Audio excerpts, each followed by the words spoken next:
Hi, everybody. My name is Toni Marcolini. Welcome to the podcast that may interest you to know. I have two famous authors with me today. New York Times bestselling author Jeffrey Deaver and Isabella Maldonado. Welcome. I read your book Ooh. from cover to cover. Okay, Fatal Intrusion. It's a new book coming out, I believe, in a couple of days. It's the release. And I want to tell you, nobody, I mean, no one should read it at night. uh, it's a scary read.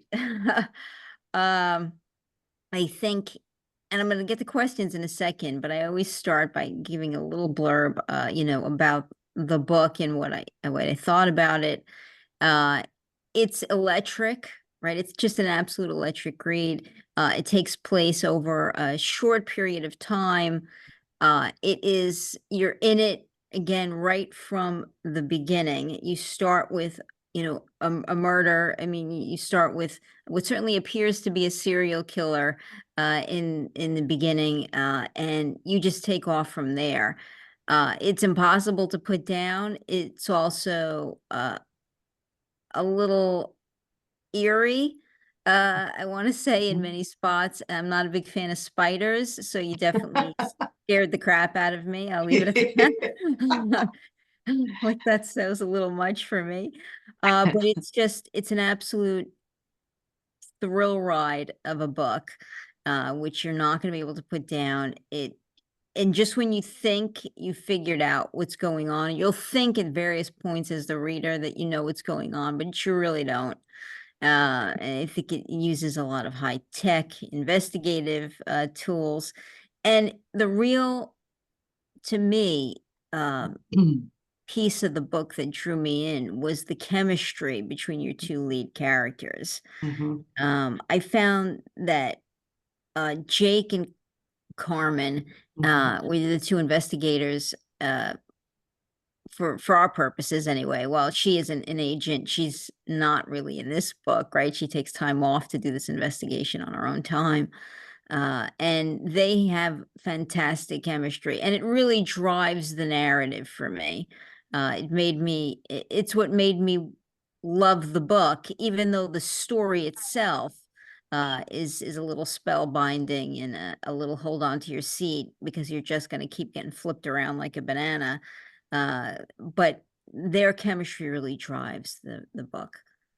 So I think I've said everything I can say Well, without starting to give away spoilers. thank you, Toni. Can we just end now after those glowing words? I think we'll just wrap it up, okay? Well, I think what I really wanted to know is because you definitely have a point of view of the serial killer. I'm always curious when I see that in a book. Who wrote that? I mean, did you both collaborate on everything, or did you pass it back and forth, like between the two of you, writing certain chapters?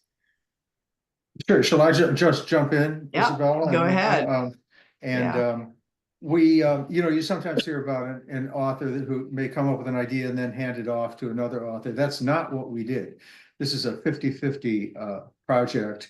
And we each spent the almost identical amount of time, identical amount of effort putting together the book. And Isabel and I write what we define as thrillers. Now, a thriller is a crime novel that asks the question, what is going to happen? As opposed to an Agatha Christie kind of murder mystery, which are wonderful. I learned my twists from Agatha Christie, but that's a different sort of story. That's that asks the question, what happened in the past? Kind of an intellectual puzzle. That's not what we do. This is whatever the cliche is, pedal to the floor, pedal to the metal, however that goes, just nonstop, as you said, a roller coaster. And in order to do that, with the short time frame, we came up with an outline, both passing it back and forth, and then we decided on we had roughly in the beginning like 60 chapters, and yes, we divided them up so that in general, Isabella wrote the chapters from the point of view of Carmen Sanchez, the Homeland Security Investigations agent. I wrote the chapters from the male character Jacoby Heron, who's a self-described intrusionist. He's a professor and a penetration tester for computer security. And but then we would upload that to Isabella's hard drive, the OneDrive in the cloud, and we just would pull a chapter down, work on it, send it back up. The other person would work on it, edit it ruthlessly. There was no ego involved, and so it was, probably a little easier for her to write the crime-oriented, the forensics-oriented, because she's a retired police captain. I have a computer writing background. I'm not a high-tech person, but I've written thrillers that involve that. And so that's kind of how it worked out. It was 50-50, shifting points of view. And yeah, we both got into the frame of mind of the bad guy, which is half the fun, I think. So you both wrote the serial killer at one point or another. Yeah. Interesting. Because I found that I think that would be the most difficult thing if I had to be in your shoes, right? To write because there's not just the creepy factor, but there's clearly an insanity sort of a vibe there. Mhm. So I found that to be an interesting, well, I mean, insanity, I guess. I mean, in a super intelligent sort of a way, right? It's a very intelligent read. Mhm. Um, what does the creative process look like for you two? Because I've had different authors tell me different things. Mhm. I've certainly had authors tell me that creativity for them, they couldn't create unless they were behind a keyboard. Like they Mhm. felt the characters almost running around in their brain, and that's how they wrote, and that's what they needed to write. I've also had authors tell me that I can't write until I have, my outline in front of me, or I get my best ideas while I'm jogging, and then, once it kind of comes to me, to flesh it out during this other activity, and then I can sit down and write. What does your creative process look like? Well, this time I'll jump in. Sure. So for this book, we started with a big brainstorming session. You have a kernel of an idea, and then you brainstorm it out. And so we would spend hours on the phone just talking in the beginning to try to figure out, oh, maybe this would work, but that would work, whatever. And then from there, then the outline emerges.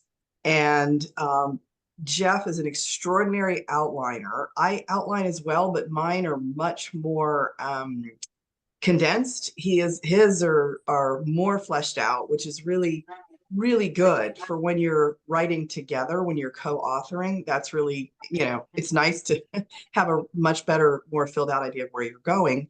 And then we just start picking chapters and writing to get through the first draft. And then after the first draft is written, as Jeff was explaining, we would each go back and write more and then edit. And then sometimes we're like, we need another chapter about this. And then, wait a minute, we need to go over there. And then sometimes, well, we need to kill this chapter and this sort of thing. So the whole thing, I mean, it goes back and forth. And what we started with in the first draft is different from what we ended up with in the final draft. And I mean, the basics are all there, but it does go through several incarnations. I don't think there's any way you can avoid editing.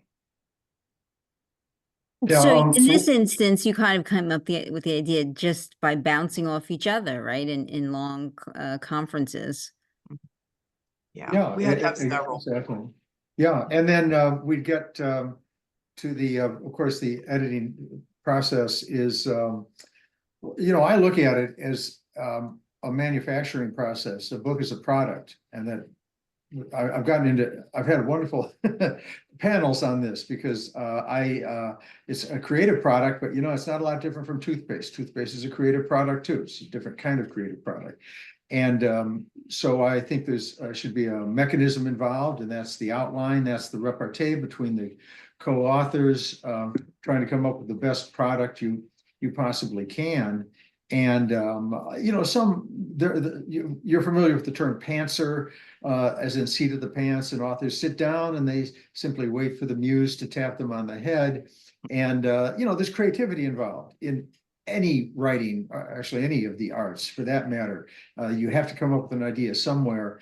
But I kind of, lean, as Isabella does, to the idea that this is a construction project, and the end result is a beautiful, ideally, fast-paced roller coaster that we've created. But that takes just a lot of schematic design, and then a lot of revision and a lot of polishing. And the argument is that it's well, it doesn't have heart to it. But Toni, as you pointed out very kindly, I will say that no, there is heart. That's one of the components that you put in, and you have to have good characters. The best plot in the world is useless if people don't care about the characters.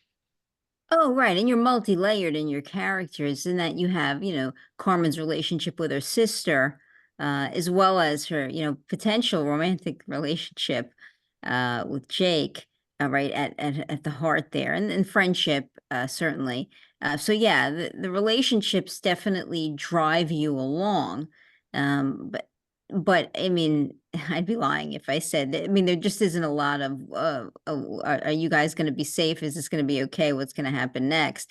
And it was one of those things that you had to like look through, like, with Spider Guy, like, you just,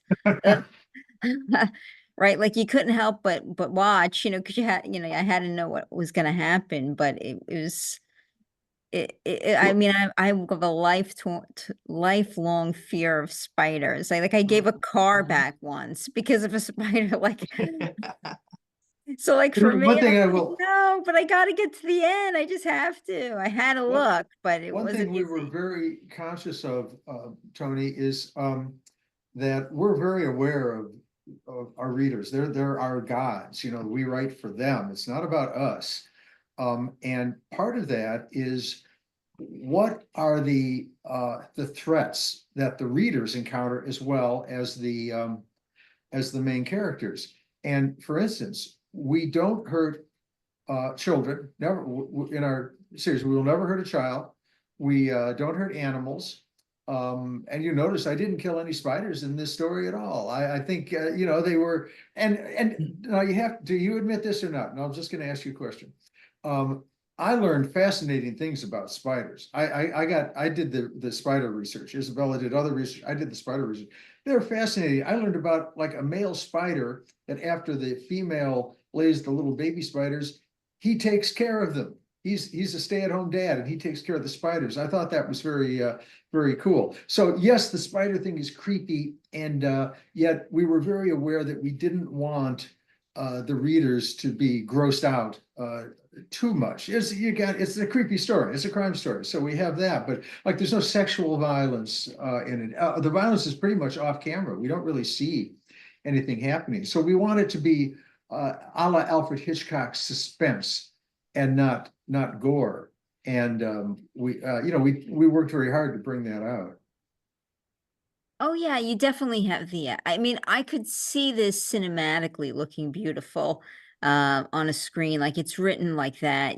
I could hear the creepy music in my brain, like when the little white ball went rolling past the next Ah, window. Right? I could hear the creepy music. So I definitely felt like it had a big screen, vibe to it.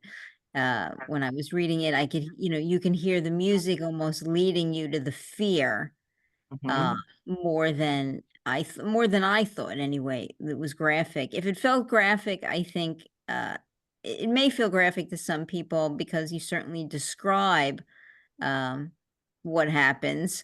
mhm. But there isn't anything more graphic or like disgustingly graphic or anything like that. Mhm, mhm, I mean, there's just the element of, you're told what's happening, and so you do get to see it, what's happening. You read about what's happening, but it wasn't very graphic. I'll give you that. But I mean, it definitely has that vibe to it. I mean, you're scared, and you know what? I have to say, you're not going to make me like or have some new respect for spiders, no matter how much information you throw my way. But I mean, to a certain extent, it may have led uh to the fascination, I guess, with the story as well. there's always that, I can't believe somebody finds this to be, I mean, the guy certainly I don't think I'm giving too much away, but he has a tattoo on his wrist, Mhm. um, of the spider, the Black Widow spider. And it may have helped for me, it may have helped lead to, like, I just have to know, like, this stops, right? Like, I just have to see this end. So it may have helped lead to that for me, but it certainly did not in any way endear me to them as creatures. Isabella, was that harder for you, that spider aspect?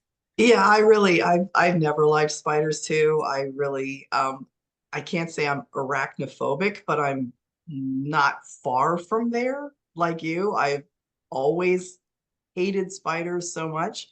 And it surprises me how many people have made comments during reviews and things that that the spiders of all the things were like the creepiest thing. I mean, here we have someone who's killing people and they're more icked out by the spiders. So, there is something, I think spiders and snakes, I mean, there are some things that just all humans seem to be viscerally um, they react to in that way. And I mean, some people are the opposite and they absolutely adore spiders and snakes, but the majority of human beings are just, they are averse. And it is it's kind of strange, the reaction, the reaction that people are having. But, to me, it's just one component, a kind of a small component, but it has an outside reaction with people. It's not, the most important thing in the story, but people Oh, react. no. No, Yeah. it's not. If I may point out, both the snakes and the spiders, those were, I think they were your choices, Isabella, if I Yeah. may. Were they not? Yeah. Okay, I thought so. Yeah. Probably because of the fact that I find them both unappealing. Well, it adds to it, right? It's certainly, Yeah. if you're reading a thriller, for the excitement of it, I mean, it certainly adds to the excitement of it. Yeah. And I'm certainly fearful, and I got through it. Yeah. Yeah. So talk to me about your experience in law enforcement and how that helped you with the story. Actually, it goes back to one of your earlier questions when you were talking about writing from the point of view of the villain. And, kind of how do you do that? Well, in reality, that's something that I learned how to do on the job. When you are interviewing a suspect, and I had 22 years in law enforcement, retired. But when you're interviewing a suspect, one thing that you do not want to do is you don't want to be all judgy with them, tell them they're horrible. Um, Sipowicz aside for I'm dating myself with that reference, but you really don't want to yell at them, tell them they're sick and twisted and everything. You're never going to get a confession that way. And you really want the confession because you just, first of all, you want the whole truth to come out. Second of all, you want to save everybody a lot of time and money with court. And third of all, you don't want appeals. And then finally, and most importantly, you want to spare the victim. Mhm. If it's not a homicide, then if it is a homicide, the victim's family, the horror of going through, the whole court thing and everything. So the idea is that you try to get a confession. How do you do that? One of the things that's important to do is to get inside their head, talk to them with some understanding and compassion. I've studied a lot of psychology, and my other novels involve that sort of thing. And I've had training in that area to do interviews. And in order to really do that, I think writing from that character's point of view, it's a lot more realistic. When you've sat down and talked to people who have committed all kinds of crimes, you begin to learn a few things, one of which is everyone is the hero of their own story. So no one wakes up in the morning and looks in the mirror and says, I'm a horrible human being and, I shouldn't even exist. And I mean, they all have their own ways of minimizing and mitigating what they do. You tap into that. And that is how you really write from someone's point of view who you really, I've never done any of those kind of things, and I really, really don't, I understand exactly why, but you sort of get into their head, and that's how you write it. And what about you, Jeff? I mean, you're a former journalist. I Mhm. mean, does that help with there's a very definitive investigative pattern, right, that comes through. And Mhm. I attributed that solely in my mind, I think early on, knowing your backgrounds to Isabella, but I'm wondering if the journalism aspect really helps you in terms of pecking away, at questions and investigation. It certainly does. I was both a journalist and an attorney for some years, and they helped me in several ways. First of all, writing is about clear communication. That's all there is to it. The the concept of getting your idea into the mind of the reader is paramount, and journalism helped me with uh, avoiding, overly written, flowery paragraphs, some scintillating passage that shines, and yet the reader reads it and says, "I have no idea what he's talking about." It's beautiful words, but get the idea down. Meat and potatoes kind of writing, which is what we do. Um, then now the law helped me with research, because well, first of all, law is about writing. It's all communication, but it's really the research, the digging and digging and digging. And I love research. I did a couple of trials. That really wasn't my thing, but I was kind of a bookish library kind of person. And that was the joy I had of digging and finding the facts, and then realizing that of the let's say 1,000 pages worth of research you'd done, 2 pages were what were important. You could boil it down and find those 2 pages. And that's what we did. I mean, the book was originally longer. It's about 100,000 words. But at one point, Isabel, I think we were up to 110 or 115. And a lot of that was simply too much research. Interesting stuff. But, books, a roller coaster is not supposed to be interesting.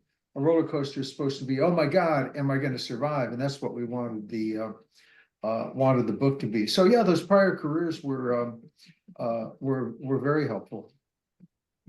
Well, I always say my litmus test, for a good book is its irresistibility, right? Mm. The almost the inability to put it down, because getting to the end, the story is just irresistible to me. And you definitely, ring the bells on that. It, uh as much as I'm not into spiders and I'm not into killing, certainly, but I do love a good mystery or a good thriller.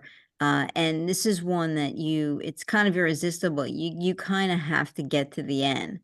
Hard to put down. So I do think you accomplish what you set out to do. And you certainly leave your characters um open for a sequel, which is what I wanted to talk about too. I mean, you leave us where you're like a blossoming rose where you're kind of about to hit a new mystery, and that's where you drop us off. I mean, I'm hoping that's good news towards a sequel. Well, It is. just before we came on, and I don't know how to, well, I couldn't show anything anyway because it's all highly classified, and I couldn't technically do it if I possibly could. But if I were to minimize this screen, the Word would come up, Microsoft Word, the word processing program, on which I have since 5 this morning been writing a passage for the sequel, about which we can say nothing more because we're suspense writers and our job is to leave you in suspense. But yes, the sequel is in the offing. I think we can give the title because actually I looked and it's already up for Oh, pre-order. okay. So we can tell you the title is The Grief Artist. That is the title of the sequel, and it is up for pre-order. So anybody who is fascinated, well, like you're like, okay, now what's going to happen next? There is another one. It's got a title. It's available. You can lock it in right now. One of Well, the I mean, tricks we these characters are going to be around for a long time. Right, that much was obvious to me. You can always tell. And I read a lot. I mean, I probably read 2 books a week. I'm pretty fully familiar, like, with what's out there. These characters are going to be around, I think, for a really long time, right? Their foundation is there, and there's just enough of, I mean, of wanting to know about them personally as much as you want to know about the mystery they're unraveling or the person, how they're that's what I liked a lot about this. It's not just most thrillers are just getting to the end, like, of the crime, like resolving with the, Mm. whatever has happened, stopping the killing, as you said earlier, you know, getting to the end of that particular thing. How will it end? Will everybody survive? Will they successfully catch the criminal? Most are about that, and I liked a lot that this really wasn't. I started to really care about, like, her and her sister, Mhm. and whether they were gonna mend that fence or not, whether they were gonna get closer, and I wanted them to, right? And there's just a lot about them as people, like, what was her, background, or this what was going on really between her and Jake? Like, what's the Mhm. backstory there? Like, Yeah. I Mhm. found myself wanting to know about them as people, and I'm a big literary fiction gal, so that appealed to me. Mhm. Mhm. It appealed to me a lot. Sometimes I say I can be a bit of a snob in that way, right? Because I really love literary fiction. But when you take that aspect and you throw it into anything else, you've really hooked me. So these guys are going to be around for a long time. You created characters that I liked, I cared about, and I wanted to see evolve. One of the things that we found, I think in both of our careers, is that Isabella, of course, has the criminal investigation background. I did not do criminal law, but for the most part, the vast majority of readers have never experienced a crime, and one hopes they never do. So we credibly created the crime, the springboard into, oh my gosh, what's going to happen next? But I guarantee every reader has a family. They've come from a family. They may have a family of their own. They may have children, and that means soap opera.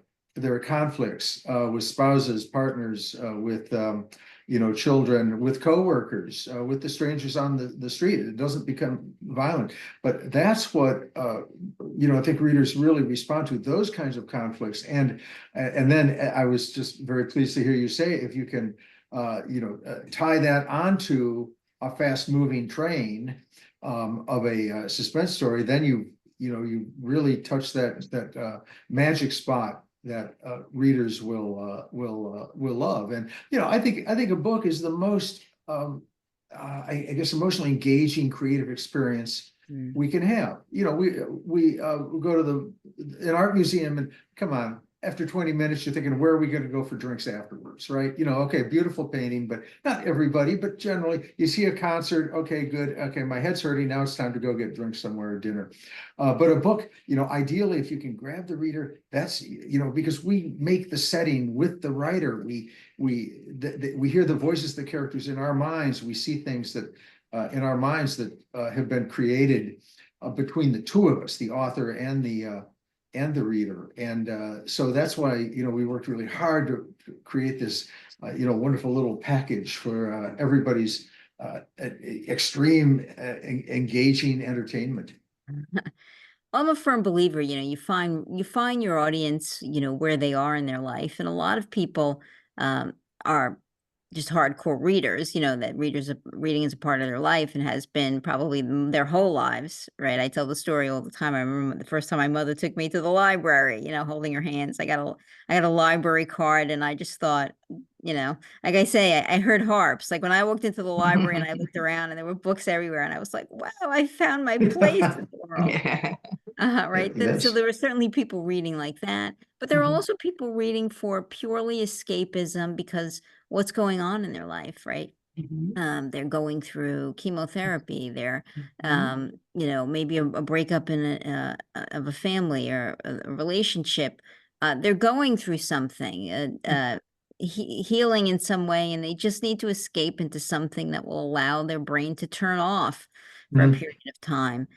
So, I mean, I also think that's an amazing service to provide the world, right? These Mhm. stories, they matter, not just for those of Yeah. us, trying to be entertained or who love books, but you also make a difference in the lives of people who really need that moment to start to stop and turn their brain off. So I always applaud, We've all been there. Yeah.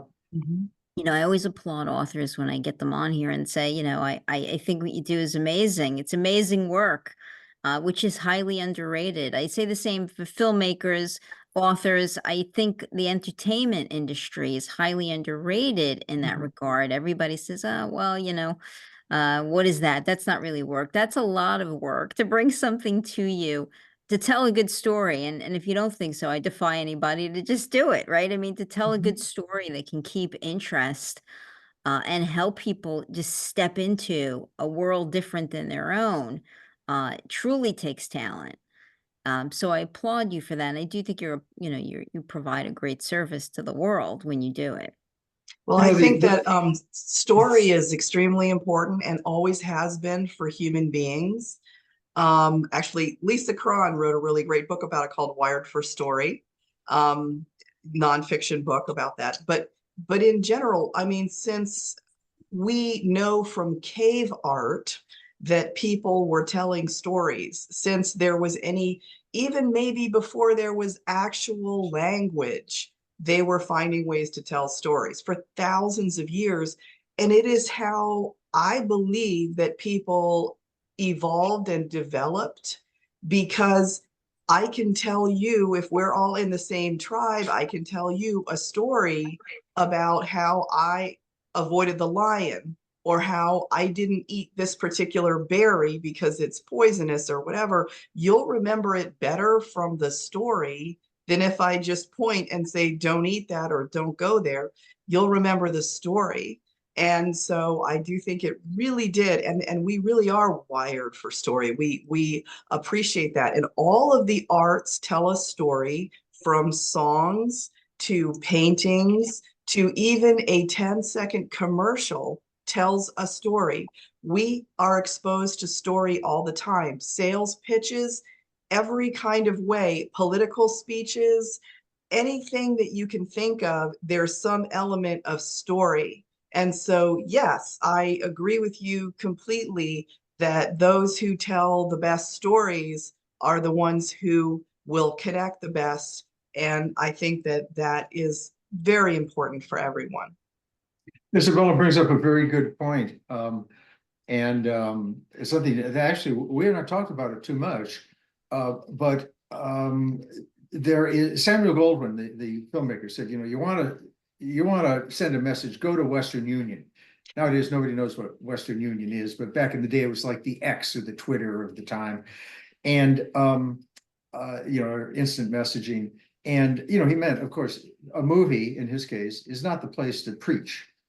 However, I think if a story has a little substance to it, like don't eat the berry or stay away from lions, or in our case, I can't tell what that little element of the story is that looks at a broader issue and a very important issue, I think, about the relationship between, primarily younger people and the internet. There's a lesson there. Now we don't preach, but I think it informs the motive of our characters to get to the bottom of what's going on. And it's one of the big reveals toward the end of the book. And we think it's going one way, and then, oh my God, I cannot believe this is going on. And coincidentally, if you followed the news lately, and I know speaking in vague terms because it's a very important twist in the book, but if you followed any congressional hearings lately, of which there have been quite a few, the topic we discuss has been much in the news, and I think it's going to open a few eyes, but not to the the denigration of the story. It doesn't slow things down, but it's like, oh my gosh, that's what's going on. Yes, I remember that. I just saw that on C-SPAN or CNN or Fox or whatever your chosen news station is. Yeah, it's very hard to tiptoe around spoilers, right? Yeah. And still have an interesting discussion. But yeah, definitely, as I said early on, I mean, just when you think you know what's going on, you don't. Mhm. So you know, it's an interesting read. This is a great book and a springboard to this twosome that I think I think is going to be telling a lot of stories for a lot of years. I applaud you guys. Tell me when this book launches. I thought it was in a few days, but am I wrong or right? The pub date is September 1st. That is Oh, the so it's official coming up. pub date. Yep, Yeah, coming yeah. So up. coming up very soon. Yeah, yeah, very excited. And we have, go to our respective websites, Mhm. and you'll see about some touring we're doing. And Tony, you and I were talking a little earlier before we started recording about the climate has changed. Used to be you'd be on the road for I would sometimes travel for 2.5 months to do book events, and it's different now. There are fewer bookstores, just as many readers. That hasn't changed. This idea that people are not reading, I think is nonsense. But the economics are such that there are fewer bookstores now. But we are doing a very fun tour, and we encourage people to come out and meet us in person, and we'll talk about all kinds of fun things. Well, the difference is, I think that people are now using their e-readers, right? I was resistant to an e-reader for a long time. I was like, no, no, I need the book. I need the book in my hand. And then your house starts to get overrun, right? Yeah. With books. And then eventually you're like, all right, I'll try it. And then, once you realize you can get a new book at 3 o'clock in the morning, on your e-reader, you're like, okay, so not so bad. I'm all Uh, about instant gratification. I'm sorry. That one click and there it is. And Yeah. and now, of course, the readers are different. I had an e-reader years ago, and it was kind of difficult. The screen it was a little, I don't know, it was glary or something like that. Now the new ones, it's just like a book. And Isabella, you probably had this experience too. You're at an event, and on the back of a Kindle, you can like get 8 signatures, and you're one of the authors. They give you that magic marker, and okay, please sign my Kindle, because you can't get every book signed, but you're one of those special authors they want on your inscription on the back of their Kindle. It's really, really nice. But for those people who are old school, it will also be in paperback. It will also be Yeah. in hardcover, and it will also be on audio for those people who, I mean, I love to listen. I listen to, oh my gosh, I'm probably more than 100 audiobooks a year, more probably. So, I mean, I like to listen. So whatever your preferred choice is, it's available. Yeah, Scott Brick he's a big, voice Mhm. I artist. He know who was he on the is. podcast too. And Yeah. yeah, it's definitely worth listening to too. I'd love, as a matter of fact, I may circle back and pick up your audiobook Yep. because I think I'd love to hear the job that somebody does with this. Well, Uh, actually, we had to, they sent us the sort of auditions, and this one is going to have 2 oh, narrators, a good. male and a female. And I am super excited for these 2. I can't wait to listen to it. I'm already pre-ordering, and I'm like, I can't wait for September 1st to come around. It's going to hit, and I'm going to immediately start listening wherever I am. Yeah, I think I'm going to circle back. I'd love Yeah. to hear. There's some books that just, really avail themselves to being Mhm. performed in that way by Yep. audio. I think, as I said, I saw this big screen, but I'd love to listen to it just as much, I think. Yep. But I may circle back and redo it just to creep myself out again. I don't know. Mm. Well, Why I not? was saying that we have a very straightforward approach to writing. So there's never any confusion. We know exactly what's going on, and our final read through is to listen to the book, because Word has a read back function, and now with artificial intelligence. I actually don't know with Microsoft if it's Bing or just a separate audio read, but the reading voice, which is a robot, it's like an actor reading it. It inflects. If there's a question, it knows the question. If there's an exclamation point, it exclaims the sentence. And it is just a real good experience to listen to. But when you go back in the final read through, you know, I kind of think back, well, I wasn't there at the time, but, you know, stories, as Isabella was mentioning, were part of the oral tradition. Literacy is fairly new in the scheme of civilization. And people would listen to stories. I mean, Shakespeare's plays are, you know, were not only wonderful stories, but the words go together very well. So we tried to kind of, you know, shore up the writing a bit so that it was, you know, this sounds fun. This sounds like that the words go together really well. It's a little, dare I say, lyricism to parts of it. And just to make the, you know, that little spoonful of sugar that makes the story go down a little better. Okay, well, I'm going to put your links up on the for both your websites and for the book. I highly recommend it. I want to thank you both for joining me today, and I also want to invite you back, please, when the sequel comes out. Please come back and talk to me about it. We will. We'll be there in a minute. Yeah. Yeah. We'd love Thank to. you both. Thank you so much. I really enjoyed this. Okay, take care now, Toni. Thank you. Bye.